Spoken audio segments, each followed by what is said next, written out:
Welcome to Book Talk. The world of Westminster has its own traditions, its own folklore and its own rules, and no one's been marinated in it more thoroughly than my guest today, Robert Rogers, the Clerk of the Commons, the top official of the House. He's just produced his second compendium of parliamentary curiosities. It's called Who Goes Home? And Robert, let's start with that title. I gather it's based on one of the sort of plaintive cries uttered on occasions by the doorkeepers to the House of Commons. Yes, it's the origin, I think, is probably in the 18th and early 19th centuries when the parts of London around Westminster were frequented by footpads and highwaymen. And when members went home at the end of a sitting, there was a shout of who goes home, so they could band together in mutual protection against the footpads and highwaymen. And it's something that survived into the modern day, and at the end of each sitting the doorkeepers still shout who goes home. Maybe journalists now, of course, not footpads, but I leave that up to you.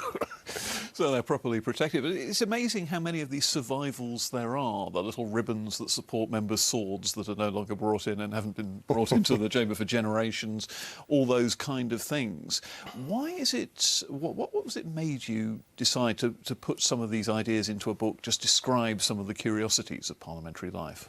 Well, it's not just the curiosities of parliamentary life, it's also all the insults, the strange, the curious, the unhinged, and there's been quite a bit of that over the years. But I think to give an impression of an institution that is constantly changing, endlessly fascinating, I think, and the fact that some of these survivals are here with us in the 21st century, I think is fun. It doesn't get in the way of the business of Parliament at all.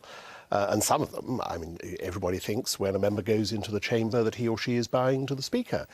Actually, that's a survival from when members used to go into the old St Stephen's Chapel and they bowed to where the altar was.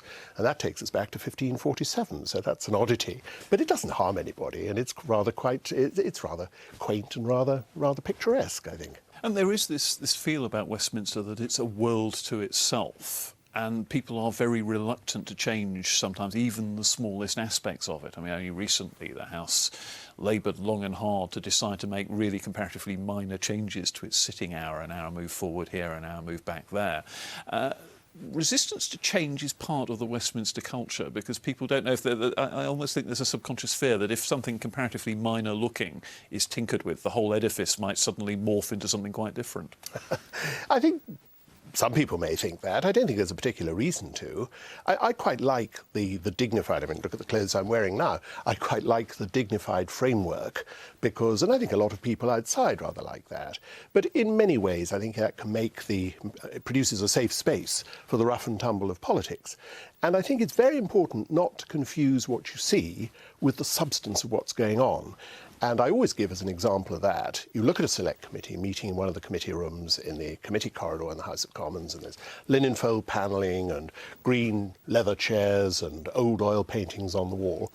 And then, and that looks a bit fuddy-duddy, it looks a bit old-fashioned. Take exactly the same committee, same witnesses, same questions, put it in Portcullis House, in one of those new committee rooms with the high-energy tapestries and the light beechwood furniture, and it feels different. And I think the lesson of that is that all these things tend to be in the eye of the beholder.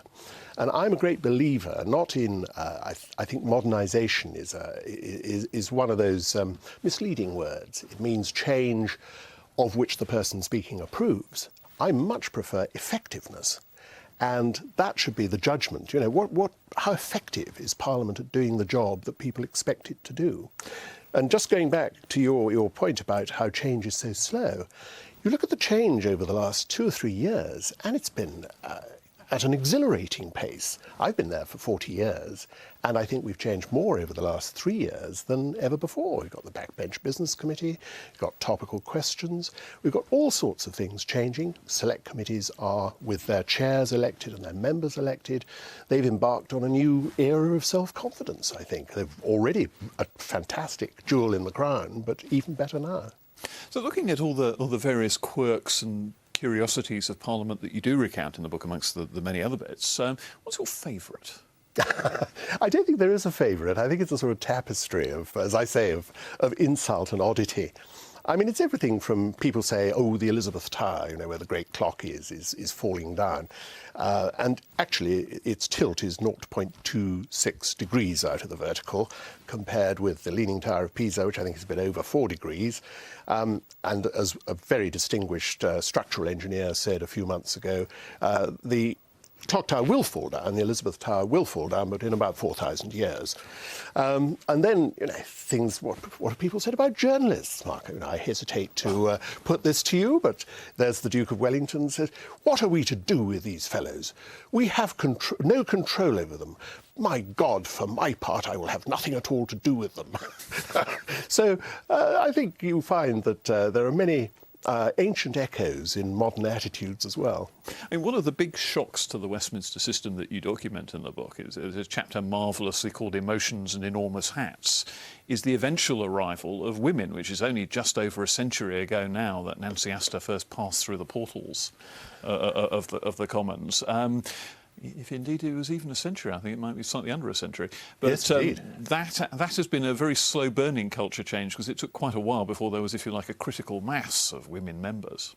Absolutely, and you look at some of the, it's in a chapter called Change and Decay, and it is fascinating to see how change and misplaced predictions have had such a place in the political and parliamentary mind. I mean, there's Winston Churchill saying, I can confidently say, in 1922 this was, there will be no war with Japan in my lifetime. That's a good start, isn't it? Yeah. But in a way, the advent of women into the House of Commons sort of distills a lot of this business about the suspicion of change. I mean, there are two members in a debate, one of the early debates on whether to extend the franchise, saying it won't be so much who goes home as who will take me home. And that, I think, you know, that does distill the sort of attitudes involved. It's like those were it was one of the big, enormous differences that occurred in the Commons, was when it became much more feminised. And you look at those debates and, you know, to a modern eye, you begin to wince as you read them. How has it made a difference since we began to have an appreciable proportion of women MPs, not just one or two female forms on the benches, but actually quite large quantities, even now, less than half, but a lot more than before? I think it just feels more normal, actually. You know, I think... less of a boys' club. Well, I think you can theorise endlessly about, you know, do men do things differently from women? I mean, I just don't buy any of those arguments. I think it's the normality, the greater reflection of society outside in the makeup of the House of Commons. We've got a long way to go, and I can tell you, as the father of two feisty and ambitious daughters, I'm pretty much kept on my marks about how quickly we should move, but then that isn't for me, or it isn't really for anybody in the House of Commons. It's something where I hope that the pressures outside will make change come even faster than it has in the past. I suppose the great seduction of the whole Westminster subculture is that all human life is there. There are heroes, there are villains, there are scoundrels. I was particularly struck by a wonderful quotation from the late, great Alan Clerk to the effect that I think Central Lobby in Parliament is the third best pick-up joint he's ever encountered after an airport in Rome and Leicester Square. Yes, that's right. I think you've put your finger on it. It is an extraordinarily varied place, an amazing variety of people, and it's something worth reflecting on, I think, that the House of Commons doesn't have a mission statement. You know, we can describe what it does. It legislates, calls the government to account, it represents constituents. Members of Parliament don't have job descriptions. And I think that's rather a good thing, because they all do the job in a different way, and they bring out their own strengths in the way in which they go about the business of being a Member of Parliament. And I think that's very important. And I think there's another point too. A lot of people tend to think of Parliament as an organisation, and it's not. No Parliament anywhere is an organisation. It has an organisational framework, the support services, and those are the things that I'm responsible for. But Parliaments are organisms. And that's a really important distinction, because organisms, as any biologist will tell us, are unpredictable, reactive, often cussed, and that is part of the fascination of the place, but it's also part of the spirit and spark of the House of Commons, I think. But some people who are transplanted into the parliamentary organism thrive in it and work very well. Others are rejected. Even people who've been very successful and able in other walks of life can come into Parliament and either disappear without trace or face almost actively being extruded from it because they've got the wrong sort of attitude to it. What determines that? What are the things that make people work or not work within the context of Parliament? I think you've got to have respect for other people. And the House is, on the one hand, very sharp to spot has been for centuries, so I'm not making any current comment, as it were, very sharp to spot the charlatan, the insincere, at the same time always respectful of the person who's really trying to do a good job, who's really trying to help people. And one of the things that I think doesn't get enough of a press is just what members do for their constituents. And when you look at these polls, Hansard Society Audit of Political Engagement is a good example, and the low score of parliamentarians, sorry to say this again, is, they're down near journalists. And the journalists, yes. We take that on the chin. You take it on the chin. But if you ask about how does an individual member of Parliament, your member of Parliament, do her or his job, score goes shooting up into the 50s or 60s. And I think that is because people have a picture, they know somebody who's